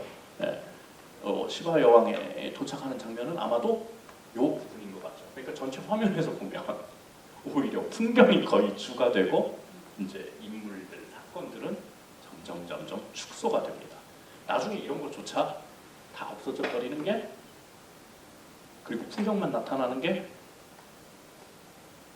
그게 이제 풍경 자체가 그냥 그 자체로 주제가 돼버리는 것, 인상주의부터 본격적으로 나타나게 되죠. 근데 낭만주의에서도 풍경을 굉장히 중요하게 다룹니다. 자, 다음이요. 그래서 이러한 구도 같은 경우도 솔로몬의 심판 같은 경우 성경에 이렇게 구약에 보면 솔로몬이 굉장히 지혜의 왕이었다고 했는데 어떤 지혜를 보였는지 그 예화가 딱 하나 나와요. 그게 이 솔로몬의 심판으로 알려진 건데 그 순간에 어떤 그 긴장감을 표현하기 위해서 이것도 자, 솔로몬의 심판이기 때문에 솔로몬의 가운데에 와 있어야 되잖아요. 가운데에서 봐야 되잖아요. 근데 어디서 보고 있어요? 저쪽에서 이렇게 보고 있죠. 그래서 솔로몬 왕이 저쪽에 가 있고 오히려 가운데 그 엄마 그리고 그 아이를 막 칼로 내리치려는 그 순간에 사람을 갖다가 이렇게 묘사를 하고 있어요. 그래서 똑같은 장면을 묘사를 해도 똑같은 장면을 묘사를 해도 푸생의 작품 같은 경우는 굉장한 안정감을 갖다 보여주게 되죠. 그런데 루벤스 같은 경우는 훨씬 더 역동적인 드라마를 마치 보는 듯한 그래서 보다 더 인간적인 정서가 그러니까 감정이입이 되도록 한 게 루벤스 그림의 특징입니다. 아니 그러니까 우리도 왜 이렇게 영화관 가서 영화 보다 보면 막 뭐 범죄 영화, 공포 영화 이런 거 볼 때 아니 우리 몸도 막 반응을 하잖아요.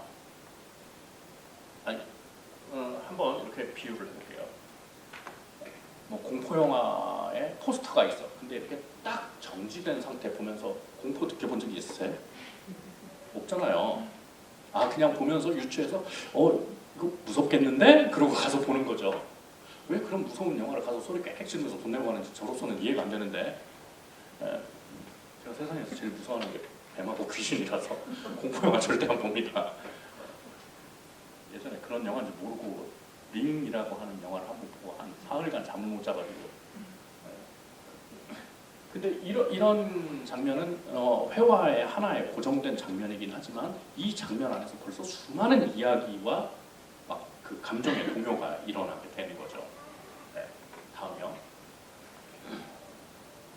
라파엘 역시 이미 라파엘부터 매너리즘이 시작됐다고 보는데 저렇게 안정된 삼각형 구도 거기에다가 단연 주인공은 솔로몬 왕이 되는 거잖아요. 근데 여기에서는 가운데 두면서도 이렇게 아주 가느다란 타원형 구도, 즉 전반적으로 보자면 타원 구도가 되는 거죠. 그러면서 어떤 스토리를 갖다가 더욱 강렬하게 전달을 하는데 목적을 두고 있는 거죠. 다음이요. 바로 그 차이는 푸센과 루벤스의 차이에서 나타나는데 바로 그림이라고 하는 것이 어떤 스토리를 전달하고 교훈을 전달한다 하더라도 그것을 마치 우리가 글자, 텍스트를 읽는 것처럼 지적인, 지성을 통한 어떤 표현과 수용이냐 아니면은 감성적인 전달과 수용이냐라고 하는 궁극적인 그런 차이에서 나타난다고 보는 거죠. 그래서 실제로 17세기 당시에 푸센파와 루벤스파가 확 갈라져가지고 신구 논쟁이 형성이 됩니다. 자, 다음이요. 자, 푸센은 어떠한 규범에 따라서 예술 작품을 제작하는 것을 그러한 태도로부터 제작하는 것을 고전주의라고 부릅니다. 그 고전주의는 실제로 이제 고대 그리스의 클래식 시기 고전 양식 그래서 오래됐는데 하나의 기준이 되는 그러니까 똑같은 기준이 아니라 어떠한 특정 기준들에 따라서 즉 보편적인 법칙을 세우려고 하는 것이 특히 미술에서 고전 양식 그리고 그러한 태도를 고전주의라고 부르는데 푸센은 17세기 프랑스의 화가였음에도 불구하고 바로 그러한 고전의 법칙을 따라야 되고 예술이라고 하는 것은 객관화와 보편화가 중요하다고 생각을 했어요.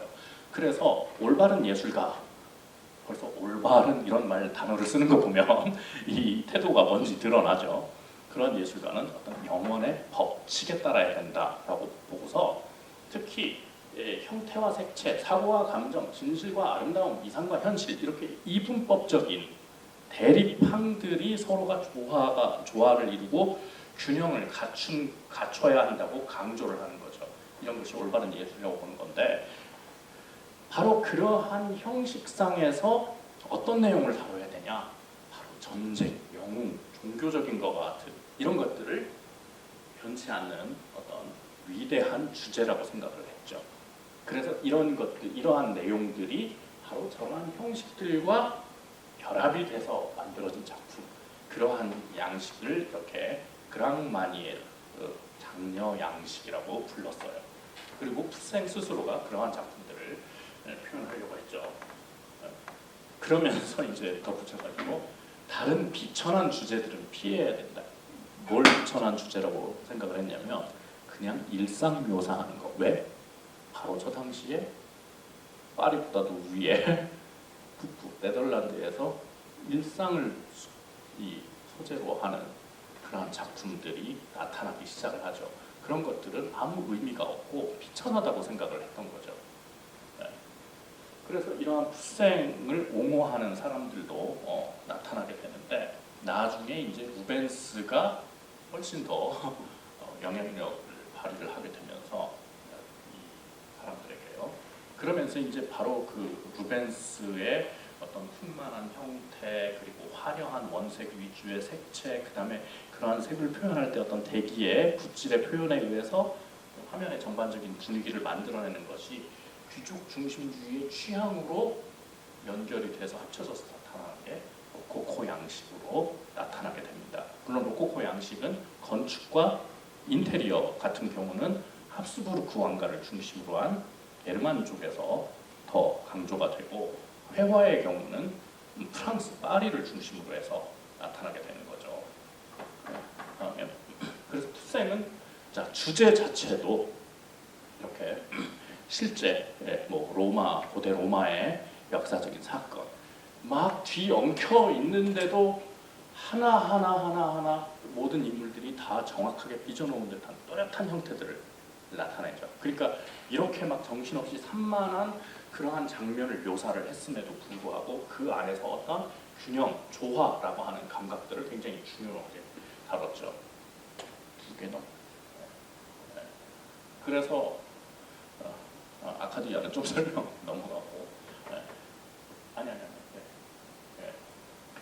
이 바로 푸생이 실제로 바로크 시대장으로 보면 바로크 시대에 있었음에도 이제 고전 양식을 추앙했는데 하이니히 벨플린이라고 하는 이 미술사가는 최초로 인명 없는 미술사 그래서 미술의 역사라고 하는 게 어떤 시 형식을 통해서 표출되는 그 예술의 양식을 규정하는 것은 형식이라고 봤던 거고 형태, 형식, 폼이라고 봤던 거고 그 형태들의 차이, 양식의 차이는 우리나라에도 번역되어 있습니다. 미술사의 기초 개념이라고 해가지고 이렇게 자, 왼쪽이 르네상스적인 것, 오른쪽이 바로크적인 것이라고 설명을 해요. 그래서 르네상스 시대의 양식은 선적으로 형태를 규정하는 것이었고 그 바로크 시대로 오면서 회화적인 것으로 바뀌었다. 평면에서 깊이로 바뀌었다. 이런 거 외우려고 할 필요 없이 그래서 이거를 그 5쌍의 그 양식 개념으로 제시를 하는데 선적인 것에서 회화적인 것으로라고 하는 것은 자 아까도 잠깐 설명을 했듯이 이 피렌체 화파, 르네상스, 하이 르네상스를 완성시킨 뭐 레오나르도, 라파엘, 미켈란젤로가 그 동시대 천재들이 활동했던 피렌체 화파 같은 경우는 자 이러한 밝은 부분과 어두운 부분이 나타난다 하더라도 배경은 일단 굉장히 평면적이고 형태 자체가 또렷하게 선형에 의해서 대상과 배경이 아주 정확하게 구분되어 있죠. 그러니까 이 인물의 형태들을 보면 딱 무엇처럼 보여요? 회화인데 미켈란젤로가 조각해놓은 조각처럼 보이잖아요. 대상이. 그렇게 안 보이시나요? 그런데 이쪽에 와서 보면 어느 부분이 또렷한 윤곽인지 불분명한 곳이 굉장히 많죠. 이것은 뭐에 의해서 가능해요? 물감의 채색에 의해서 가능한 거죠. 그래서 물감에 의해서 이렇게 풀어 헤쳐지는 이러한 형태들. 그래서 이것을 회화적이라고 불러요. 특성 자체를. 그래서 항상 성적인 것, 나중에도 나오겠지만 당연히 성적인 것은 뭐다? 형태를 만드는 거니까. 조각적인 것과 유사한 개념이 되죠. 실제 조각 그러면은 회화와 대비되는 실제 3차원 공간에 양감을 지닌 거지만 기본적으로 선에 의해서 형태들이 만들어지잖아요. 예. 그래서 이때는 사람들이 지금 우리가 사용하는 것처럼 파인 아트, 보자르라는 말을 쓰기 전에 아르티 델 디세뇨라고 썼어요. 파인 아트란 우리가 쓰는 미술이라는 말이 생기기 전에 디세뇨라고 하는 말은 지금 우리가 사용하는 디자인의 어원이 되는 건데 그 디세뇨는 선으로 형태를 만든다는 뜻이에요. 그러니까 한자어로 하면 선묘 정도가 되겠죠. 예. 그러니까 드로잉의 단어하고 굉장히 가까워. 그래서 이들이 원래 르네상스 이전까지 아트라고 하는 것에 회화 조각은 못 들어갔어요. 그럼 뭘 아트라고 불렀냐? 문법, 수사학, 산술학, 기하학, 천문학, 음악학, 또 하나가 뭐가 있는데 다 무슨 영역? 문법, 수사학, 논리학 무슨 영역? 요즘에 수능으로 보면 언어 영역, 산술학, 기하학 무슨 영역? 수리 영역. 그 다음에 천문학, 과학. 그럼 음악은 산술학에 들어가죠. 그 음악은 화성 체계를 얘기하는 거예요. 근데 걔네들이 자 지금 우리가 그렇게 영역 묶었잖아요. 서구에서는 분화에 의해서 이렇게 각 그룹핑을 갖다가 명확하게 하잖아요. 그래서 종속 과목 뭐 이런 게 쭉 나오고 식물학 나오고 분류라고 하는 체계가 만들어지는 게 사실 서구에서 학문의 체계거든요. 그게 똑같이 미술관에 적용되잖아요. 그래서 미술품 수집을 하면 도서관처럼 또는 식물학, 동물학 분류처럼 이렇게 분류를 하잖아요. 그렇게 다 분류가 돼가지고 영역으로 자리를 잡고 나니까 아트라고 부르는 자리에 내가 덮이죠. 그러니까 회화 조각이 저절로 이렇게 올라오게 된 거예요. 그러니까 사람들이 보기에 얘네는 그럼 무슨 연관성이 있지? 보다 보니까 아하, 건축이든 회화든 조각이든 가장 기초적인 단계, 완성되기 이전에 기초적인 단계는 뭐예요? 밑그림, 설계라고 하는 선명에 의해서 형태를 만드는 거구나. 그래서 아르티 델 디세뇨라고 불러요. 국지적으로. 그게 이제 나중에 와서야 한 200년이 훨씬 지나고 나서야 지금 우리가 부르는 미술, 모자르, 파인 아트라고 하는 개념이 나타나게 되는 거죠. 그래서 이 선적인 것은 기본적으로 형태를 만들어내는 조형의 굉장히 중요한 가치 기준이 되고 그것은 조각과도 공유를 한다고 사람들이 생각을 했죠. 근데 회화만의 특징은 물감을 통해서 평면에 바로 음영의 차이, 색조의 차이 등등을 표현해내는 게 회화만의 특징이라고 이쪽 유파들은 생각했어요. 그러다 보니까 이렇게 조형, 형태를 구성하는 것과 다르게 어떤 방향으로 올라가겠어요? 색채 중심으로 올라가죠. 그러면 만약에 이 둘 동시대예요. 여기서부터 한 400년 지나서 이 두 가지를 대표하는 방식의 차이가 뭐가 될까요? 20세기 초에 오면 형태 자체의 자율성을 강조한 게 입체파, 피카소라면 색채의 자율성을 강조한 건 야수파, 마티스가 되는 거죠. 이게 서양 미술에서 어떤 무엇을 중점적으로 그 회화 예술에서 특히 강조를 두느냐에 따라서 서로가 추구하는 입장 그리고 그것이 강조되는 요소가 달라져 오게 된 거죠. 자, 다음이요. 거기다가 평면에서 깊이로라고 하는 것은 아무리 또렷하게 대상을 표현하고 이렇게 명암들을 둬서 이 대상, 뭐 사람이든 사물이든 실제적인 입체감이 나타나도 실제 공간감 어때요? 평면적으로 보이죠. 이게 선언문법적인 공간이 들어간다 하더라도 이것이 어떻게 구성이 되냐면 하나의 법칙으로 형성이 되다 보니까 자, 그림을 보다 보면 아마 지금 여러분들이 앉아 계시는 공간에서 제일 보기 편할 거예요. 자, 여기서부터 화면이 시작된다고 하면요. 제일 중요한 인물들은 여기 딱 가운데 와 있죠. 네.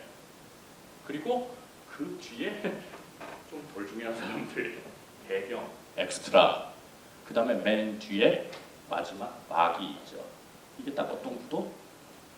제가 여기서 일부러 설명을 하는 이유가 이게 이 르네상스에 만들어 놓은 원근법적인 공간에서 화면을 구성하는 게 실제적인 공간이 있지만 그게 바로 연극 오페라의 무대로 직접 적용이 됩니다.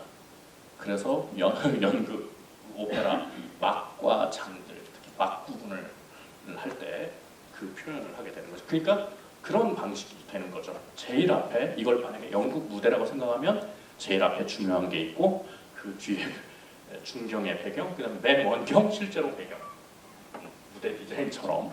그런데 여기에서는 실제 공간처럼 훅 들어가서 공간의 깊이가 정말 제대로 현실적인 공간이 느껴지게 되는 거죠. 그러니까 우리가 흔히 생각할 때 르네상스에서 그러한 원리들을 발견을 했기 때문에 굉장히 인간적이고 현실적이라고 보지만 르네상스 사람들은 그것을 현실화시킬 때 고대 그리스인들처럼 이상화시키고 법칙화시켰어요. 그런데 바로크에 와서 진짜 현실처럼 만들어지게 되는 거죠. 그 다음에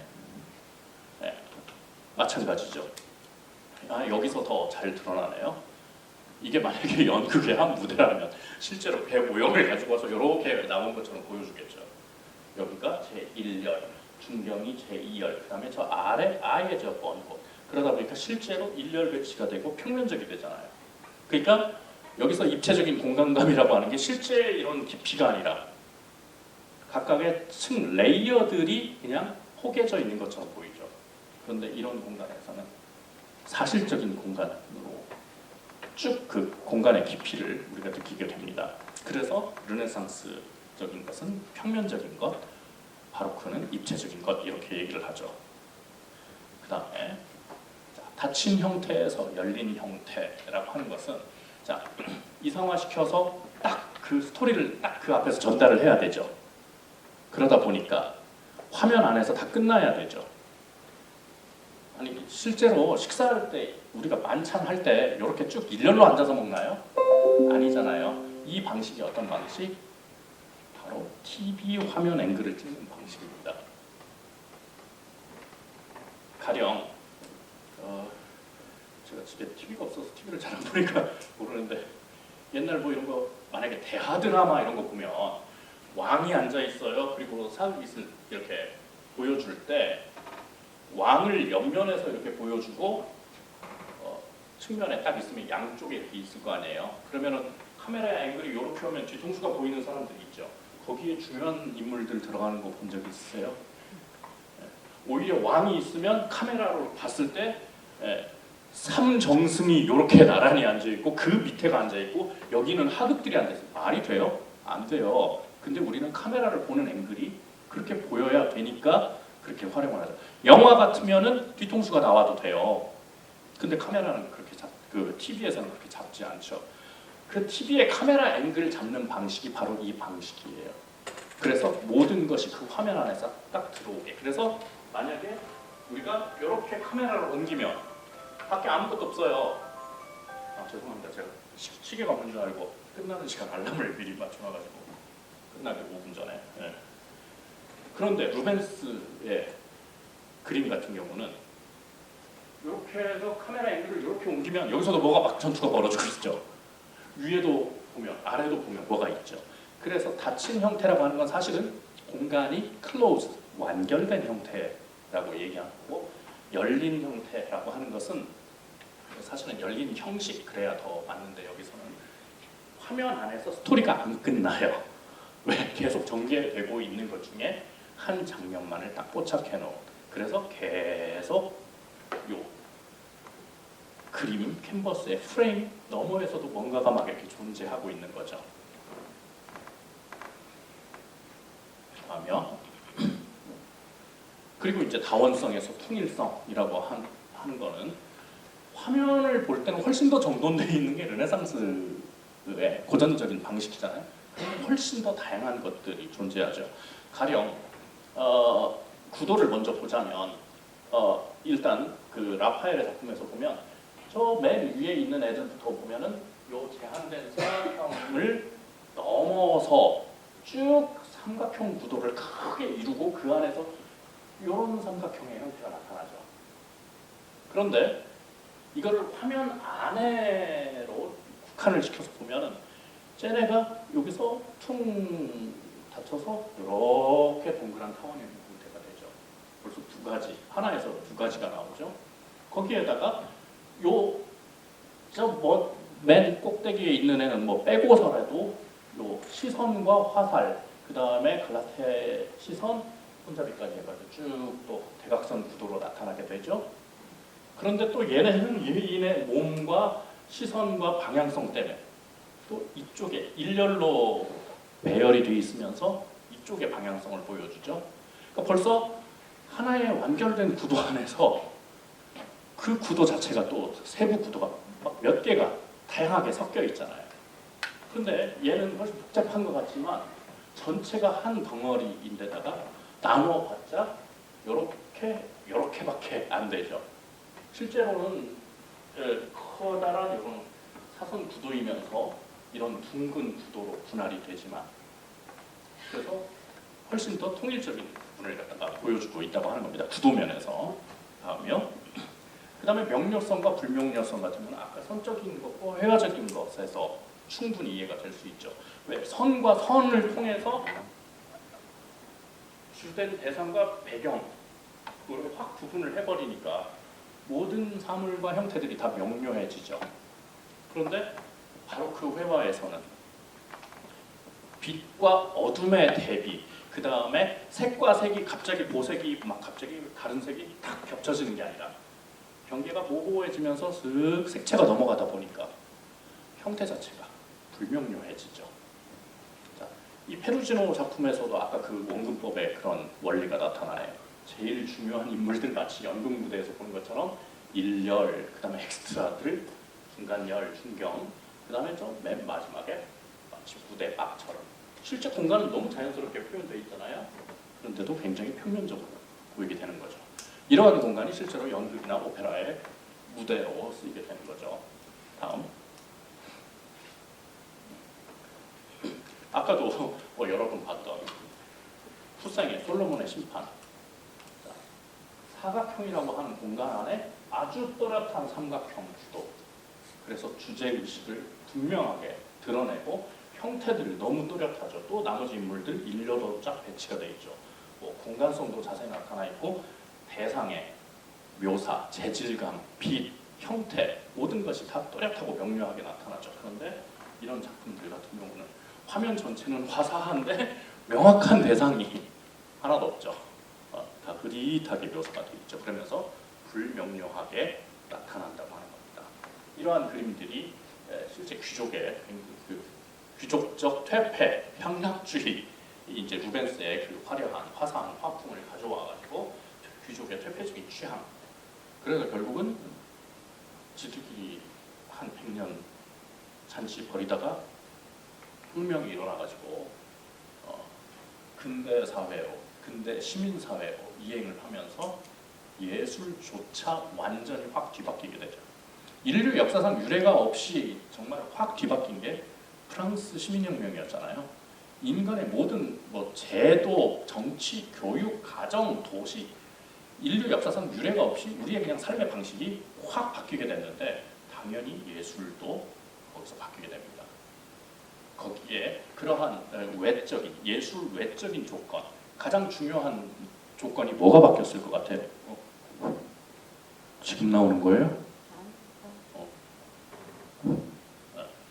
뭐가 바뀌었을까요?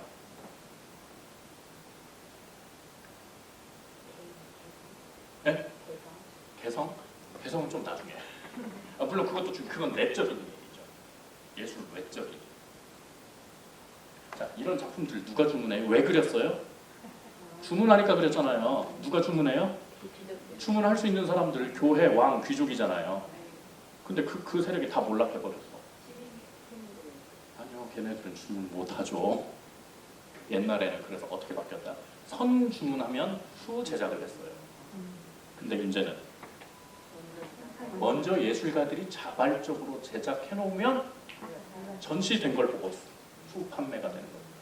구조 자체가 바뀌게 돼요. 거기에서 뭐가 생겨요? 갤러리라고 하는 공간이 생기는 거죠. 예. 지금 우리가 있는 미술관은 수집하고 분류하고 연구해서 교육적인 목적과 전시가 동시에 이루어지는 게 미술관이에요. 그러니까 원래 미술관은 공공미술관, 특히 1793년, 1789년에 시민혁명이 일어나잖아요. 그 4년 뒤에 최초의 공공미술관 루브르가 공개가 됐는데, 그때 미술관, 지금 이 도립미술관 같이 미술관의 가장 중요한 목적이자 역할은 작품을 수집하고 분류하고 연구하는 것이고, 그래서 절대로 공공미술관은 작품 판매를 못합니다. 요즘에는 또 바뀌어가지고 유럽에서 기금을 만들고 이렇게 팔기도 하지만 원래는 판매가 불가능해요. 금지가 되어 있죠. 그리고 그것을 교육적인 목적으로 드러내는 것이 전시예요. 요즘은 그 교육을 실제로 이렇게 교육을 하기도 하지만, 그래서 그것이, 그러니까 작품 걸어놓는다고 그게 미술관이 하는 일이 아닙니다. 작품 걸어놓다고 끝나는 게 아니에요. 원래 미술관은 수집하고 연구가 가장 중요한 목적이에요. 그것을 대중에게 공개를 할 때 전시라고 하는 형태로 보여주게 되는 거죠.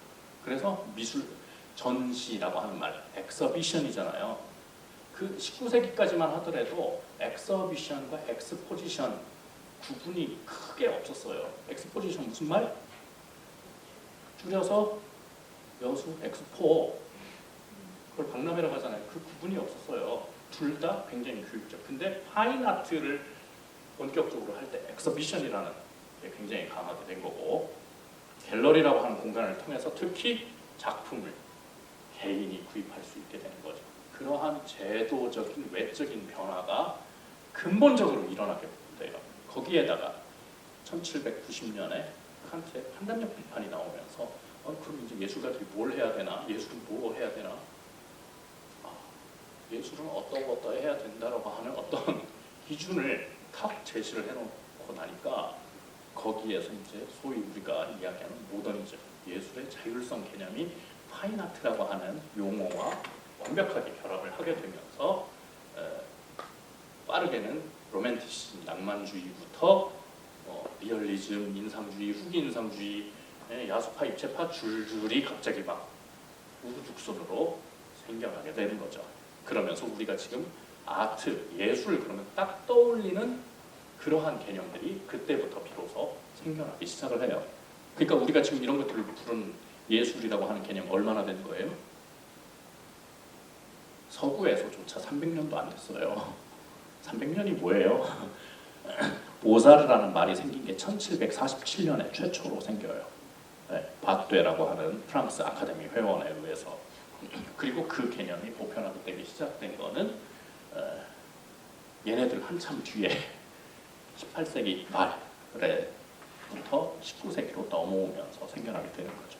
그러다 보니까 나는 그러한 아트, 이렇게 생각해라고 하는 개인 창작 주체, 이제 이거 내가 만든 예술가야, 나 창조자, 크리에이터, 아티스트라고 하는 개념에 의해서 작품을 제작을 하게 되는 거죠.